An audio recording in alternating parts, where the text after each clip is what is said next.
light within my heart, light within my thoughts, light within my words. May one and all and everything, blessed and loved, ever be. Welcome to the 500th episode, being recorded at the United Center in Idaho Springs, Colorado. I am Sister Who. How does one summarize 30 years of ministerial work and service? For nearly 450 episodes, the presentations I have done have been unscripted. This time, however, in creating an hour-long special that I initially never imagined I would ever do, I have spent literally months writing and rewriting what seemed most important to mention and remember. The text that follows, therefore, may turn out to be a partial presentation guided by intuition.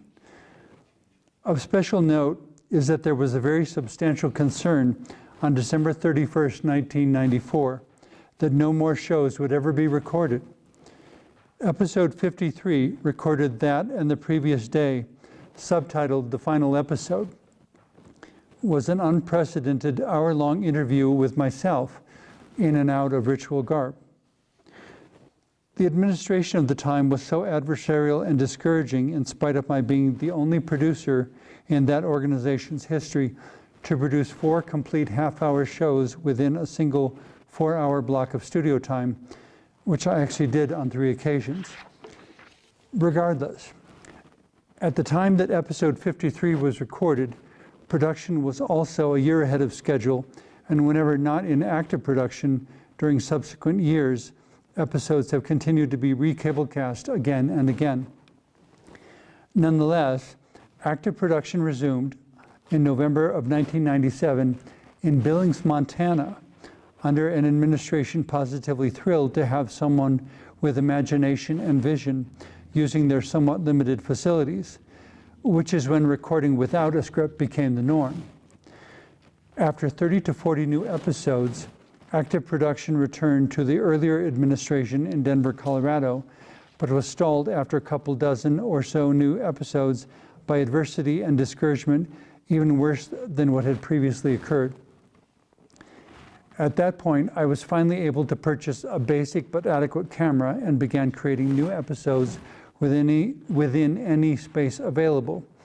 That's when I started creating 6 episodes within approximately 4 hours of time, a practice that remains the norm to the present day. Yet this is not a monetary venture, but rather a labor of love and service. I sometimes joke that mine is a no-budget production, such that everything must be done as inexpensively as possible. Nonetheless, I want to do all the good that I can for as long as I'm able, because at some point my life will end and I will be gone, leaving no more opportunities for me to create additional episodes. I can only hope that I will have done enough to make a positive difference, that others will dedicate themselves to similar work.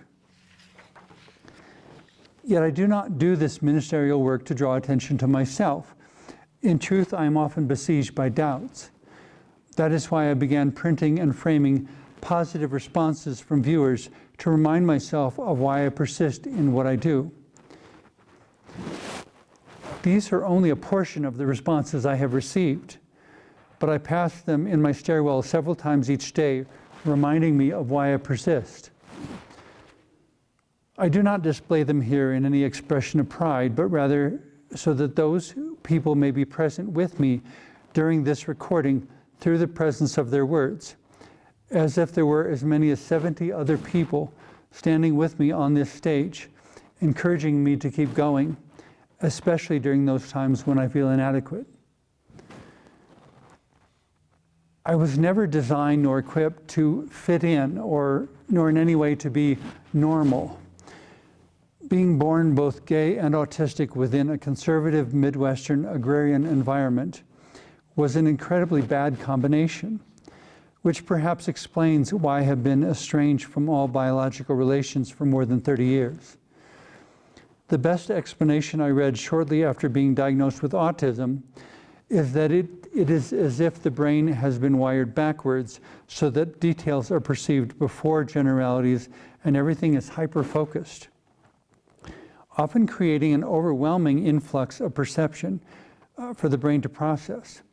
Metaphorically, it's analogous to looking at a jigsaw puzzle, and instead of seeing a picture composed of many pieces, one perceives hundreds or thousands of pieces competing for attention.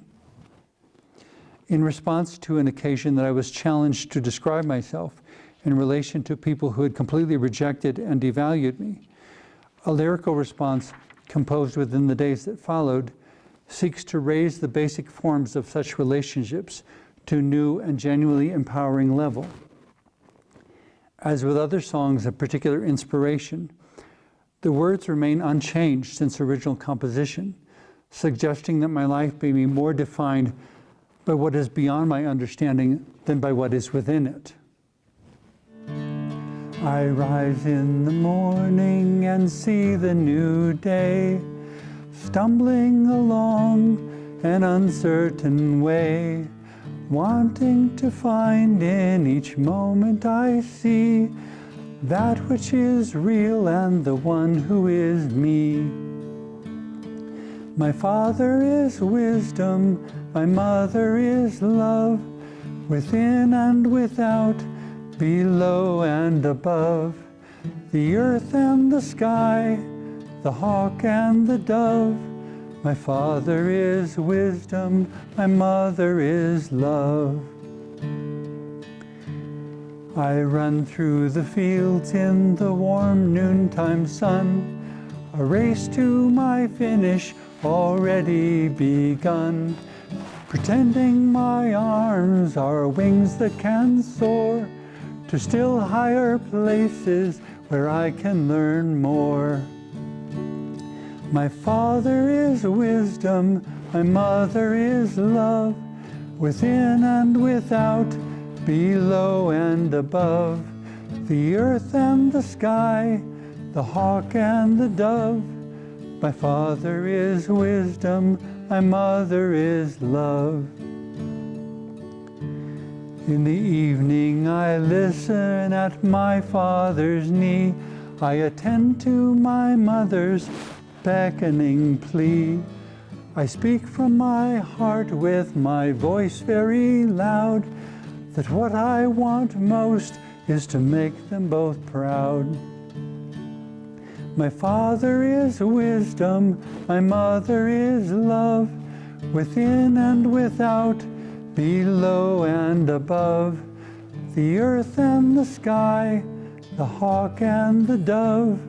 My father is wisdom, my mother is love. One day to the next, my journey goes on. Through tears and through laughter, I learn a new song. A song for the orphan and the one who's in pain, that through wisdom and love they be healed once again. My father is wisdom, my mother is love, within and without, below and above, the earth and the sky, the hawk and the dove.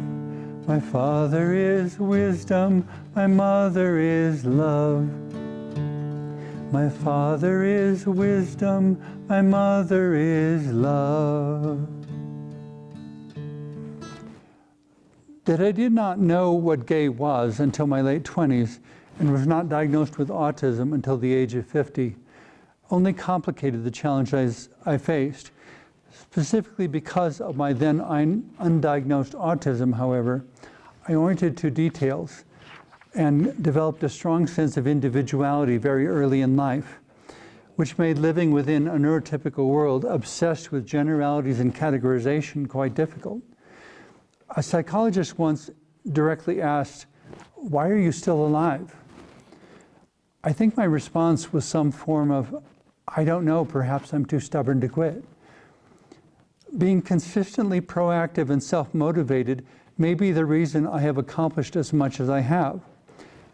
This includes hiking 16 of the highest mountains in Colorado in complete ritual garb, being awarded a silver medal in an amateur bodybuilding competition, receiving a bachelor's degree in humanities, a master's degree in theological studies, and a second master's degree in human development, rebuilding more than 3 houses, recording 4 albums of original songs, and being currently engaged in the completion of a doctoral degree.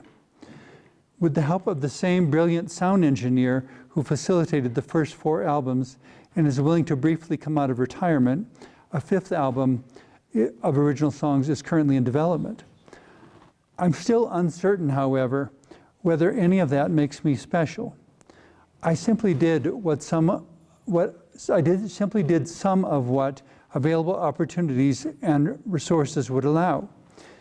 It is rather wondrous to consider that each of us will always be given more opportunities than we're able to embrace. Parallel to all of this were occasions of involvement with what some have described as the gay and lesbian community or civil rights movement, which to my observation may have been a recognizable segment of the population, but rarely, if ever, has demonstrated the qualities of true community. In most ways, I've never so much been a political activist as a citizen willing to speak up, which perhaps identifies me as occasionally a social activist, but not enough to be part of my basic identity. More consistently, I'm an artist and an interfaith minister of mostly unprecedented inclusivity. My interactions within various contexts have included, to the best of my ability without judgment, virtually every belief and relational categorization one can name. I still remember the evening I traveled with a bus filled with others to a memorial concert performed by the famous trio, Peter, Paul, and Mary in Laramie, Wyoming, in honor of Matthew Shepard, who had previously been murdered there simply for being gay. Matthew's parents appeared with them on stage at the conclusion of the concert, at which time members of the audience were invited to meet and speak with the performers at a table set up backstage. When I attempted to approach, however, an obviously terrified police officer denied me entrance. I was baffled, considering the concert we had just witnessed, that not a single one of the other gays, lesbians, or audience members present in any way objected or intervened. Perhaps my presence was a mirror to allow them to see themselves, specifically in regard to what they truly believed. I often insist that if one doesn't believe it enough to do it, one doesn't really believe it at all. My first participation within an annual gay pride parade while dressed in ritual garb occurred in 1991, at which time, in commemoration of the Stonewall riots of 1969 in New York City, the general practice was to simply show up and walk the route while demonstrating one's openness and honesty about being whomever and whatever one found oneself to be. Over time, participation gravitated toward corporate sponsorship, and individual participation began to diminish. I occasionally walked with individuals who would have otherwise walked alone, but gradually developed a practice of arriving at the staging location alone and first walking toward the end of the lineup, greeting and encouraging individuals whom I had not seen since the previous year's event. When I arrived at the last participant in the lineup, I would then turn and move toward the front, again greeting and encouraging everyone I could along the way.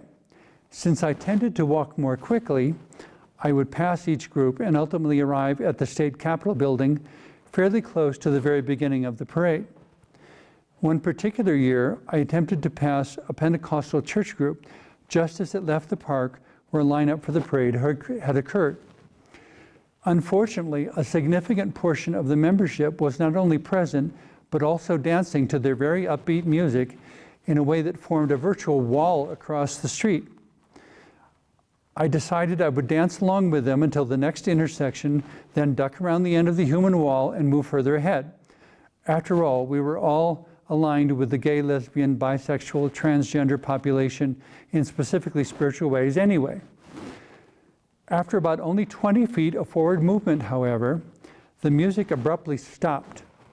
In the subsequent silence, the lesbian minister riding on the central platform called to everyone within hearing, "Sister Who, move away, we don't want you walking with us." I was stunned that once again no one objected. Whatever advocacy for inclusivity and tolerance was needed, I would have to do it all alone.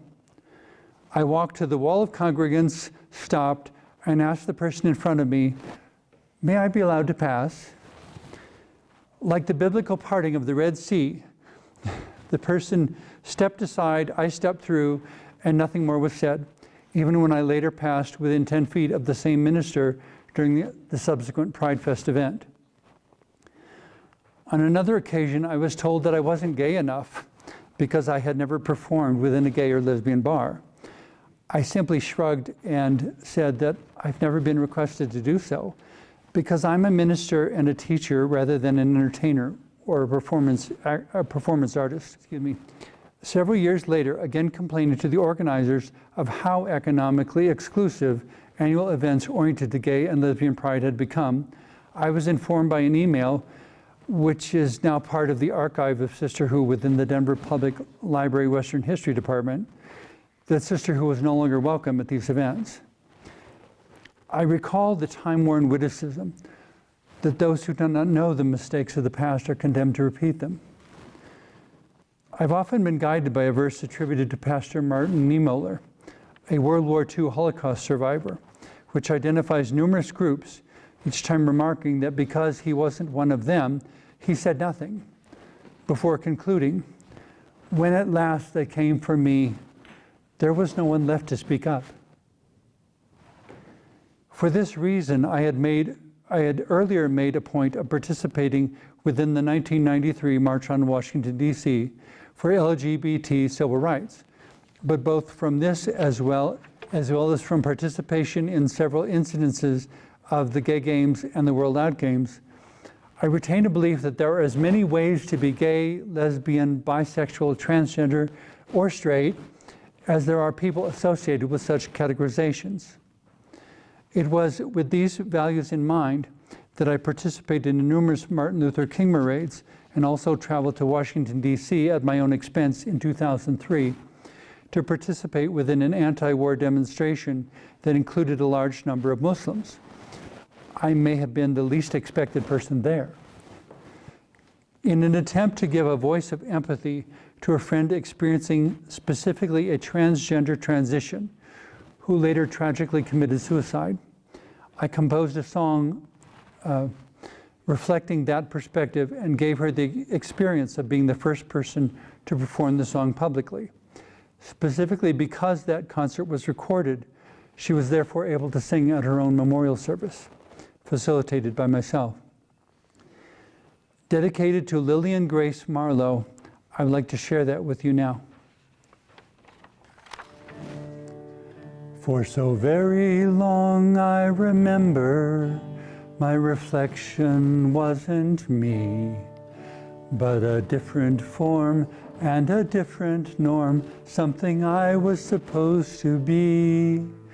I remember touching others with hands that weren't my own. I remember being something that's no longer so unknown. Now my soul knows its face, and my heart finally knows its place. There's still a chance that my feet will dance, and my voice will sing out my true name. The music of my heart and hands, a holy mystery forever stands. For love unknown within has grown to become the gift of me. I remember being hungry for love without demands. I remember being lonely in a world of shifting sands. I remember to the moment when the sun began to rise. I remember the revelation and tears of joy within my eyes. Now my soul knows its face, and my heart finally knows its place. There's still a chance that my feet will dance and my voice will sing out my true name. The music of my heart and hands, a holy mystery forever stands. For love unknown within has grown to become the gift of me. Do you share with me the memory of life that wants to start? Would you share the great discovery of courage of the heart? Would you make the great commitment to be who you really are? Can we finally stand together and fill the night with stars? My soul knows its phase, and my heart finally knows its place. There's still a chance that my feet will dance and my voice will sing out my true name. The music of my heart and hands, a holy mystery forever stands. For love unknown within has grown to become the gift of me. For love unknown within has grown to become the gift of me.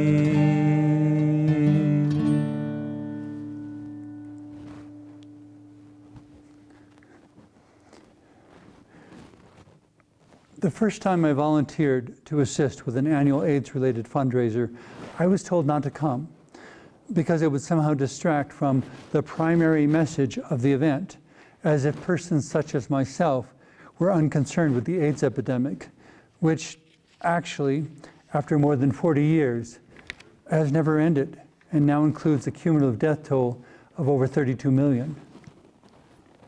History includes, however, as told to me by my spiritual godmother, Sister X, who was the one who gave me my name, that the first safer sex education and the first AIDS-related fundraiser were done in 1983 by a theatrical group of gay men in San Francisco using the name the Sisters of Perpetual Indulgence. The former was a pamphlet entitled Play Fair, and the latter was a dog show for the San Francisco Kaposi Sarcoma Foundation, which was performed on Castro Street and ultimately, but unintentionally, facilitated by none other than the actress Shirley MacLaine. Regardless, I was also told that during the early 1990s,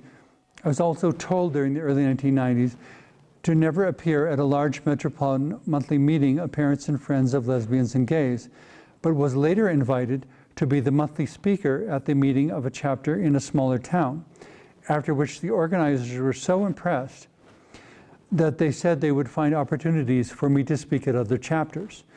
Apparently they were unsuccessful. The challenge in any case is not to love someone in spite of a particular quality, but rather to love unconditionally and allow each person to make whatever choices are most honest and compelling. The question has been posed of whether I'd want to become the norm for gay or lesbian youth in the process of embracing their individual identities. But I usually laugh and respond, do you actually know someone who is interested in doing 3 hours of face paint before each public appearance? If there are such persons, I've never met them. But it's not a matter of being like me, but rather more authentically and honestly being free to be oneself in positive relationship to everyone else around. Interesting to note is that the small Toyota pickup truck used to transport set pieces to and from the studio for the first 55 shows not only is still running, but came into my possession within the last 2 years, and is the means by which all set pieces for this production have once again been transported. The primary relationship that largely defined my home life during the early years of this ministry, however, ended quite a number of years ago. In retrospect, I find myself wondering if he ever truly accepted himself as a gay man, or if he was another individual so besieged by the mental illness of narcissism that he was unable to have an honest, loving relationship with anyone. Even at the time, he was always concerned with maintaining a closet around who he truly was, and in recent years has gone out of his way to deny that he ever identified as a gay man, as if he is ashamed of the 9 years I invested in building my life around his. I attempted to show him more open and inclusive possibilities, but his personal choices veered in the opposite direction. What transcended that transition out of a primary relationship, curiously, was the enduring activity of this ministry. Without exception, every time I secretly considered a termination of ministerial activity, someone approached me within 48 hours to inform me of a profound difference I had made and to beg me to never quit. I finally spent 3 weeks in prayer during the autumn of 1998 asking why it was so important for this ministerial work to continue. The answer that at last came through was a long-term goal of the creation and operation of a genuinely interfaith spiritual retreat and conference center for individuals and small groups of any belief system or none, to nurture spiritual, quote, to nurture spiritual growth without dogma or discrimination. The word God is defined far more broadly than most ever recognize, and by definition, the reality to which this word refers is beyond complete human comprehension and wrapped in mystery. Whatever the truth of that word actually is, I'm fairly certain it's not what any church or religion has ever said. Even atheists need some sort of conception by which they can refrain from any fear of death and live their lives in an unrestricted and creative way, remaining open to discovery rather than being merely a reaction to any part of a surrounding environment. The metaphor I often use for myself is that I am a glass of water contemplating the ocean. Regardless, only time will tell when and where this precedent-setting place will finally manifest. Tentatively entitled God's Space Sanctuary, the focus is upon creating space and growth within one's life for whatever equates to the divine. On a related note, one particular evening, a friend who experienced a particular artistic calling requested the composition of a song expressing how difficult it can be to wait for such creativity to find a place within the confused and broken world within which we live. Just over 12 hours later, meditating upon the mysterious spirituality that often seems present within genuinely creative works, I wrote another song which remains unchanged ever since its original composition. I hope that it may help creative individuals to have faith in their inspirations, even when doing so remains difficult. And I dedicate this performance to Sharon for creating opportunity for these words.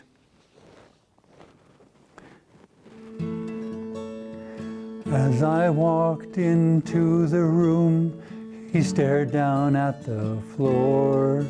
Never been creative, he said to me, but I long for something more. Now you're here, I smiled to him, to learn what color is for. Let's paint the image your soul knows through imagination's door. I placed the brush within his hands, calloused and untrained, and guided him to trust its touch, which can never be explained. A light began to shine at last from his deep and darkened eyes.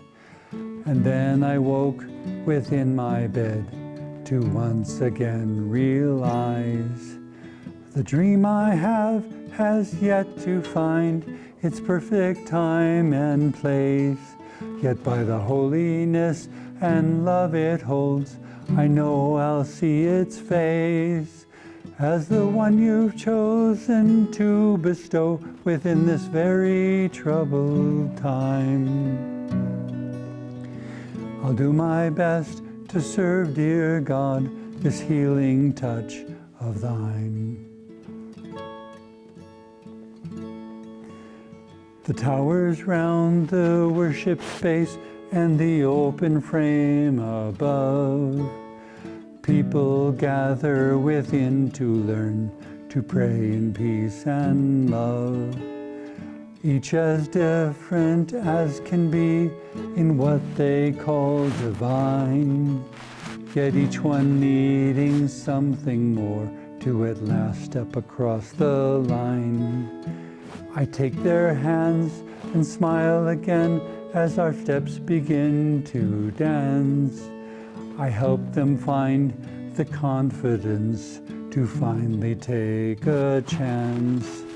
I shine my light through each word I speak, through each insight I convey, then wake again within my bed and wistfully say, the dream I have has yet to find its perfect time and place, yet by the holiness and love it holds, I know I'll see its face as the one you've chosen to bestow within this very troubled time. I'll do my best to serve, dear God, this healing touch of thine. A world of doubt, a world of fear, a world of broken glass, a world of wounded, weary ones wanting love nearby to pass. Where would a dreamer be needed more than where dreams cannot be found? Where better the musicians tune than where there isn't any sound. Once again I drift off to sleep, knowing soon the day will come when what was a dream is now the world playing in the sun.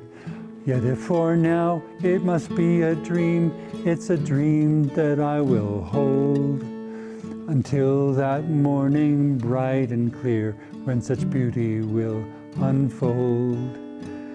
The dream I have has yet to find its perfect time and place, yet by the holiness and love it holds, I know I'll see its face as the one you've chosen to bestow within this very troubled time.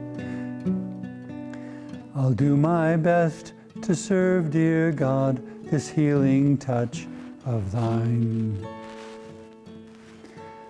I'll do my best to serve, dear God, this healing touch of thine. It was once suggested that I participate in festivals of various kinds, but creating an appropriate context for myself required a number of years of development, because simply standing behind a folding table would only draw attention to how very anomalous I am. What ultimately emerged was an absolutely unique structure that I call my portable chapel. Innumerable individuals have commented on the peace and spiritual focus they feel within the space whenever it is publicly employed. It has also been the site of innumerable moments of profound spiritual counseling and prayer, which I did my best to serve as well as possible. Of some note is that being Sister Who is specifically the reason I began and eventually completed a master's degree in theological studies. During that time, I also began writing modern versions of morality plays, featuring myself as a sort of everyman character. What most people do not know is that I received electronic anonymous hate mail 3 days before the first performance and was very shaken emotionally, but understood that it was all the more important to go forward with the presentation. That particular graduate level institution was so impressed with that first play that a professor included quotes during class the next day. Numerous people openly discussed the content for 2 weeks, and I was given an award for demonstrating interest and ability in innovative worship at the end of the year. To my surprise, within my doctoral program, now nearing completion, upon hearing of various experiences, my faculty mentor was insistent that Sister Who be part of my dissertation. A few years prior, I had also created 78 distinct photographs that were used for the Tarot of Sister Who. which is essentially a pictorial language of symbols designed to support continued personal and spiritual growth. Again and again, at the moment, I imagine that this ministerial work has done as much that it can do. Activity instead expands into unprecedented areas. Among such possibilities is the dynamic I seem to have embodied of being a bridge between contrasting points of view and experience, striving to affirm the inclusivity of the extended family that humanity ultimately is. With this in mind, I wrote a song for a holiday special containing verses from more than a half dozen diverse frames of spiritual experience, which are ultimately summarized within the chorus and final verse. Light that is love, light that is peace, within and all around, may it shine in you and me. Around the world we all join hands and our voices start to sing. Let there be peace, let there be love to every living thing.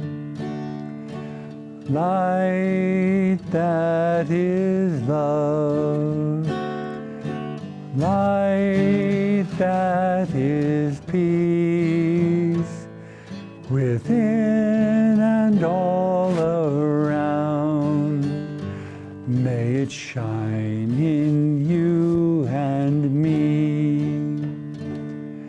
Within and all around, may it shine in you and me.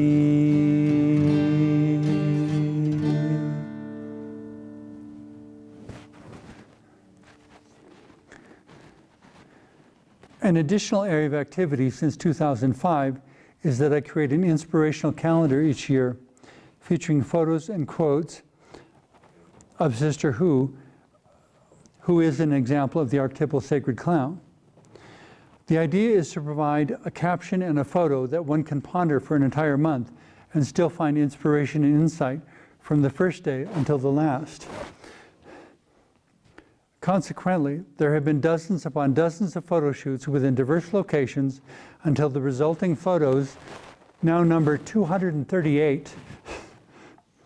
On one such occasion, in Confluence Park in Denver, Colorado, an intelligent black girl of approximately 11 years in age stood nearby and made the comment, "Ooh, scary," although she did not appear particularly frightened in any way.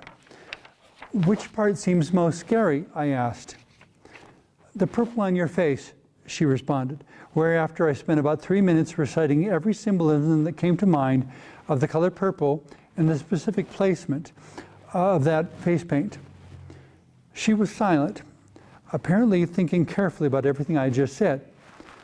"So, are you still afraid?" I asked. Her eyes became real wide, very wide, and with obvious surprise, she responded, "No, I'm not." "See," I continued, "when you feel afraid, it means you're supposed to ask a question, that you need more information in order to understand what you are perceiving." I have no doubt that she grew up to become a most exceptional young woman. I will not attempt, however, to tell the whole of my life story within this relatively small format, even though there is so much more that could be said. The goal is to reflect upon those elements that have most described or influenced the accomplishment of today's recording, in spite of an enormous amount of adversity encountered along the way. The historical reality is that I am here and this is happening. So in words from my second morality play, what sort of person will you show yourself to be? Of particular note are the amazing crew members with whom I have been blessed to work throughout the last 28 years of production. One was a man who was involved more than anyone else within the first 55 recordings, to whom the first episode recorded in Montana was dedicated, since a heart attack claimed his life only a few months earlier. Another was present for literally hundreds of subsequent recordings within my home. Others have included Ukrainian immigrants, grandmothers, people with disabilities, and every other imaginable description. In words attributed to the perhaps controversial person of Mother Teresa, it is not a question of being a special person, but rather of coming to a situation, seeing what one can do, and doing it. With such a dedication to service in mind, within one of the morality plays I composed, this prompted the following chorus as a musical transition between dialogues. In my nothingness, seeds of life may grow. In my somethingness, light may finally show. In my growingness, wisdom I may know. In my beingness, love may finally flow.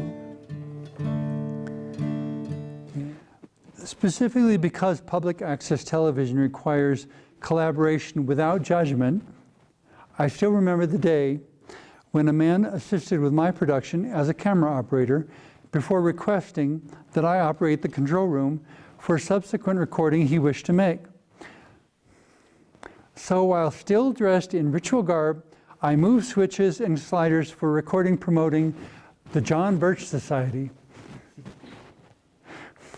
What remains essential, no matter what one's opinion may be, is ongoing constructive dialogue. Philosophically, with perhaps surprising consistency, I have maintained since the very beginning, that a person is a person after all, which actually arises from a viewing of an animated version of Dr. Seuss' Horton Hears a Who that I still remember from early childhood. In a similar way, in attempting to respond to questions regarding my gender, I've never attempted to hide the fact that I'm a gay man. But thanks to Dr. Seuss, I consider my ministerial alter ego to be a deeper level of personhood which precedes gender and orientation. More directly, in moving toward any sort of wholeness as an individual, one must first consider what it means to have a unique consciousness, perspective, and voice, to be a who. The next consideration is to ponder how this voice is subsequently modified by having a particular gender, further modified by having a particular orientation, and thereafter influenced by various cultural, linguistic, and religious societal qualities. The problem with any sort of categorization, which includes all forms of bigotry, is the imposition of various kinds of blindness. One inescapably projects the qualities associated with the category instead of engaging in honest dialogue to learn the truth of the particular individuals. Hence my recommendation to stop chasing the categories. Labels can only suggest questions to ask, but never answers to hold. It is imperative that one instead pursue whatever is individually appropriate to one's personal and spiritual growth, specifically because of the ways these are essential to the ongoing renewal which sustains life. Far too much time is required to be comprehensive about myself, but a reminder should be mentioned that every detail of my ritual garb and face paint has one or more possible metaphoric or symbolic interpretations. I do not attempt to dictate the answers anyone must hold, but rather to encourage questions, thought, and reflection in ways that inspire personal and spiritual growth. More concisely, I am an opportunity which some embrace and some avoid, but I remain the complex and multidimensional being that I am, eager to serve love and wisdom in any way I can. A standing invitation remains to nearly anyone and everyone willing to have a generally timeless, respectful, and thought-provoking discussion to be a guest within future episodes, understanding that there should never be a final word to any discussion. Learning and growth, by their very nature, need to remain ongoing. No perspective or voice should ever be silenced. but it is equally important that none ever be interpreted as a dogmatic recommendation. The definition of dogmatism: any claim that there is only one right answer, and it's the one I'm about to tell you. In truth, every dialogue needs to be an ongoing dialogue. Blaming is simply one of the ways to avoid doing that. Remembering conversely that symbiotic relationships are fundamental and that love is always essential. This is expressed within a simple musical transition with another of my morality plays. Hands holding hands can hold the world. Hearts holding hearts can live anew. My hand to yours and your heart to mine can make every dream come true. Hands holding hands can hold the world. Hearts holding hearts can live anew. My hand to yours and your heart to mine can make every dream come true. Hands holding hands can hold the world. Hearts holding hearts can live anew. My hand to yours and your heart to mine can make every dream come true.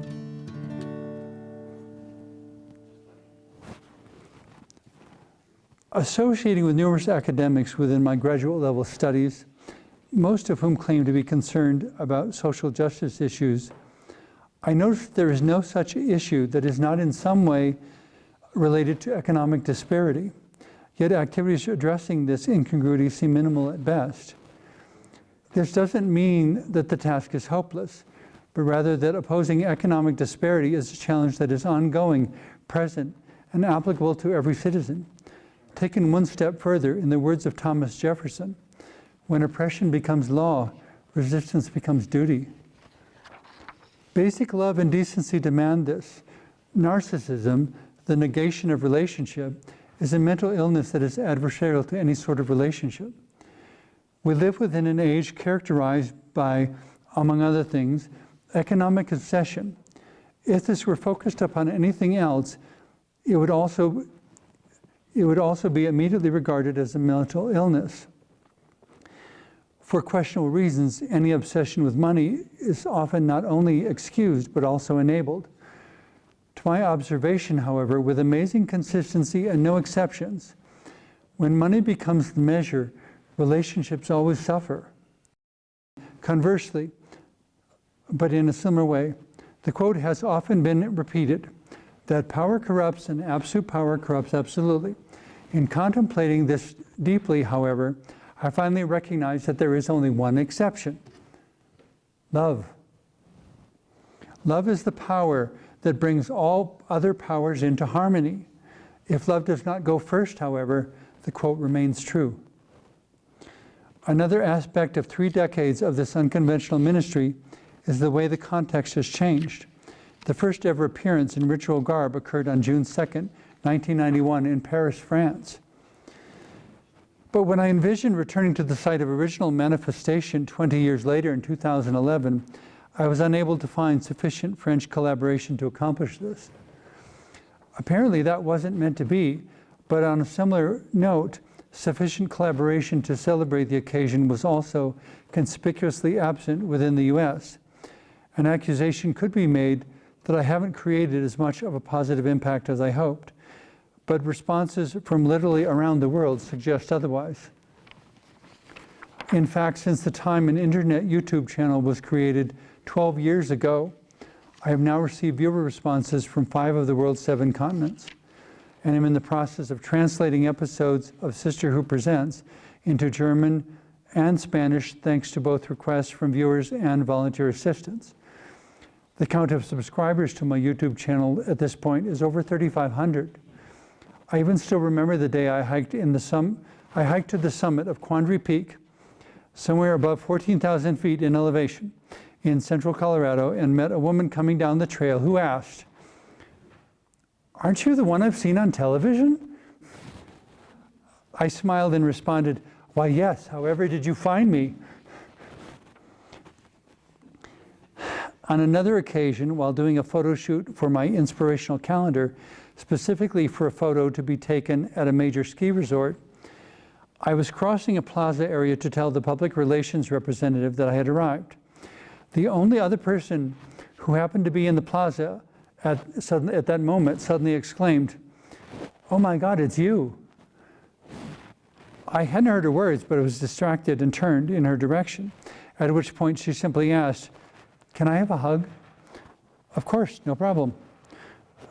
For perhaps a couple of decades at this point, it has been noted that one never knows where Sister Who will next appear, although the list thus far includes Montreal, Sydney, Paris, Amsterdam, Oklahoma City, San Francisco, Seattle, Billings, New York City, Washington, D.C., Denver, and of course, innumerable wilderness locations. In fact, I was even included within the gay pride sequence within the movie Jeffrey, which also featured a large number of major Hollywood stars. The point, however, is not any acclaim that has occurred, but rather remaining focused upon serving every encounter that arises.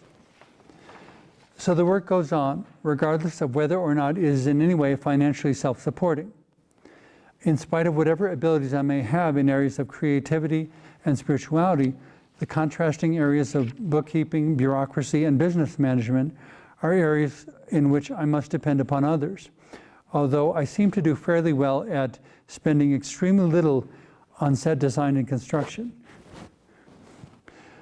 I use computers extensively, but there are a great number of technological challenges which remain beyond my reach and consequently must be done by others if they are done at all.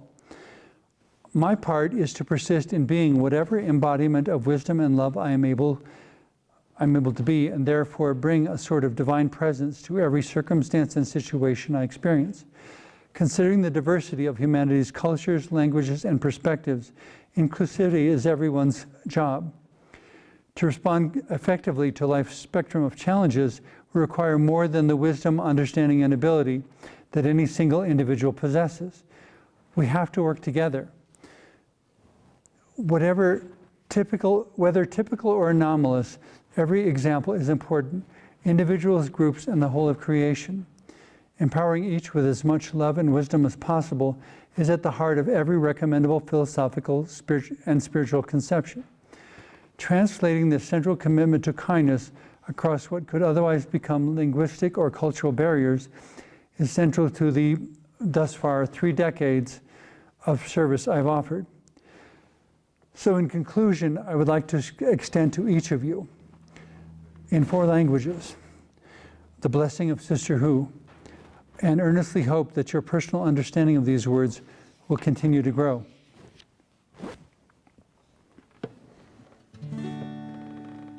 May one and all and everything blessed and loved ever be.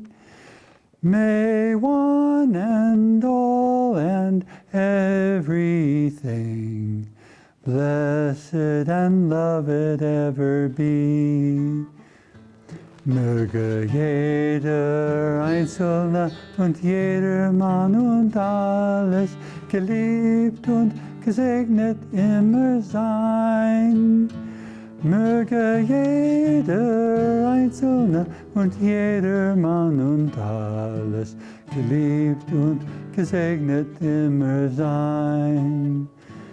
Que les autres et tout partout soient aimés et très bien bénis. Que les autres et tout partout Sois aimé et très bien béni. Uno, todos y todo, amados y benditos por siempre.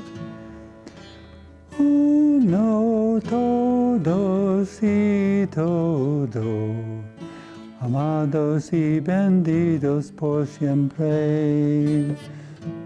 May one and all and everything, blessed and loved ever be. May one and all and everything, blessed and loved ever be. Blessed and loved ever be.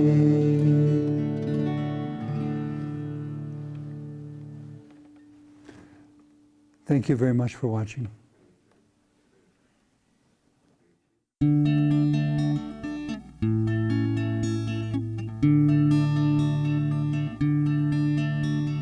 Hands holding hands can hold the world. Hearts holding hearts can live anew. My hand to yours and your heart to mine can make every dream come true. Hands holding hands can hold the world. Hearts holding hearts can live anew.